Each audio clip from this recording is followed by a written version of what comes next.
What's up guys? So maganda na naman yung panahon nga dito sa amin. Kaya naman, pag maganda yung panahon, ibig sabihin may pre-flight. Pero hindi si Coco ang aking ipapa-pre-flight. Ay pre-flight pala na nabubulol tuloy ako. Kundi si Sunny ang aking ipapa-pre-flight. Dahil hindi siya na pre-flight nung nagpa-pre-flight ako kay Coco. Kaya naman yung aking ginagawa, pag nagpapa-pre-flight ako kay Coco, hindi ko pinapalabas si Sunny. Kasi pag magkasama silang dalawa sa pre-flight, palagi na lang sila nag-aaway. Nagmadali nga kami ni Sunny pumunta ng kalsada kasi pag nakita ni Coco na pinalabas ko si Sunny, mag-iingay na naman yon, para siyang bata nag-iingay or para siyang asong tahol ng tahol pag hindi siya kasama pag nilalabas. Habang naglalakad nga kami ni Sunny sa kalsada, tingin ng tingin yung mga nakamotor or yung mga naglalakad-lakad kasi para daw akong baliw siguro sa tingin nila. Charis! Lapit na nga kami sa bahay ng aking lola. Pagdating ko doon, nakita ko yung lola ko na nagririras. Yan yung dahon na nung umakyat ako sa bundok na may bunga na siya para siyang spiky. Gagawa nga siya ng banig at ng sombrero kasi yung tita ko ay nagpagawa siya kasi uuwi na daw sila sa Friday sa Tuguegarao. Kaya naman lola ko, todo kayod sa paggawa ng sombrero at banig. Habang pinapanood ko nga siya sa pagririras, si Sunny naman bigla na lang lumipad.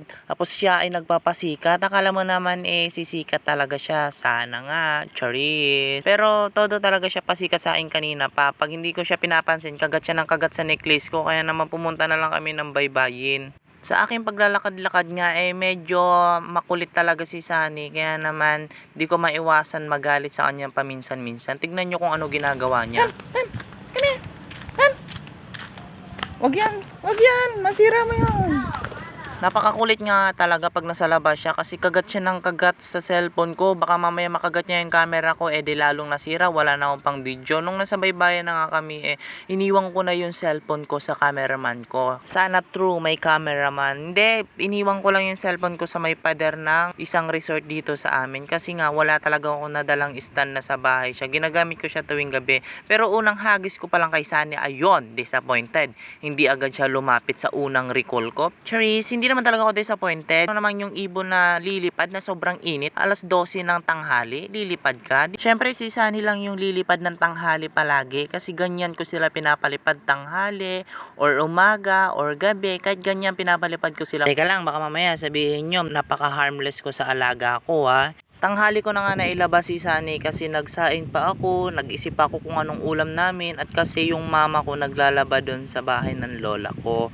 Kaya naman ako na lang muna nag-asikaso ng gawain dito sa bahay. Habang pinagtitripan ko nga si Sunny, bigla na lang natumba yung aking cellphone. Buti na lang hindi pa masyado nalaglag sa may bato. Kung nalaglag yun, naku, basag. Kaya umalis na lang kami doon sa baybayin. Dito na lang kami sa kalsada. Meron dalawang bata at isang nakabike na lalaki na tingin ng tingin sa akin, pati nakamotor tingin ng tingin. Siguro si Sunny ang tinitignan nila, hindi ako. Kaya naman napapangiti na lang ako sa kanilang mga reaction kasi habang nagda-drive sila, tingin sila ng tingin. Nililingon talaga nila si Sunny. Kapag meron ka talagang pre-flight na alaga, agaw attention sa mga nakakakita sa kanila. Ito nga yung lugar kung saan ko pinalipad si Coco noong araw na pina-pre-flight ko siya. Kaya dito ko dinala si Sunny para makita ko kung hanggang saan din yung kaya ni Sunny pag pinalipad ko. Syempre, unang hagis na tulad kay Coco, bumaba agad. Magkapareho talaga sila ni Coco na first timer lang nila mapuntahan itong lugar na. Habang nagpapalipad nga ako ay natutuwa ako sa mga sinasabi ng mga bata kasi akala nila parot si Sunny. Huwag kayong mag-alala, magkakaroon din ako ng parot. Dumating na nga si Sunny sa akin. Nagbalak na nga ako umuwi, kaya lang bago ako umuwi, meron akong nakitang tuta. Kaya naman nilapitan ko ito kasama yung pinsang kong bata para makita rin ni Sunny at makita nyo kung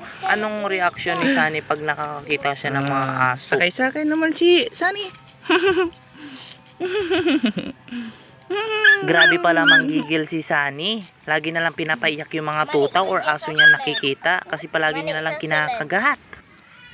Na puti, inihian ako.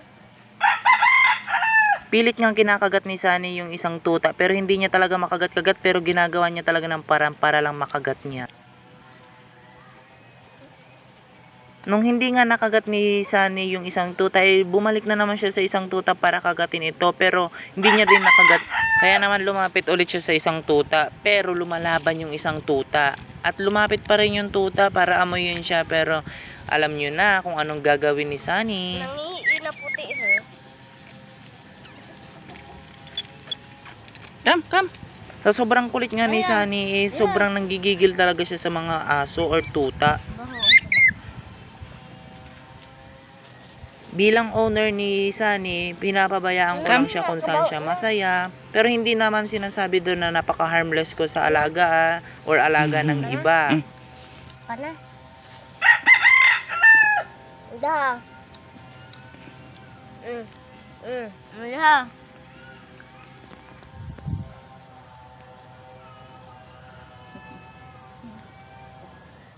Udah man kuya. Gusto ko kasi mangyari kila Sunny pag pinapakawalan ko maamo sa tao at sa ibang hayop pag sila nakawala. Kaya naman ginagawan ko ng paraan para magkaroon sila ng friend. Udah. Inalis ko na nga si Sunny, baka mamaya kung ano pang gawin niya sa tuta, baka mamaya sabihin niyo napaka-harmless ko talaga. Pagkaalis nga namin sa tuta, tinuruan ko na lang si Sunny maglakad-lakad para naman pag ako naglalakad, maglalakad din siya. Pero hindi talaga siya naglalakad, nanggigigil pa talaga siya sa paa ko. Alam niyo kung anong ginawa? Tignan niyo kung paano talaga manggigil si Sunny. Aray!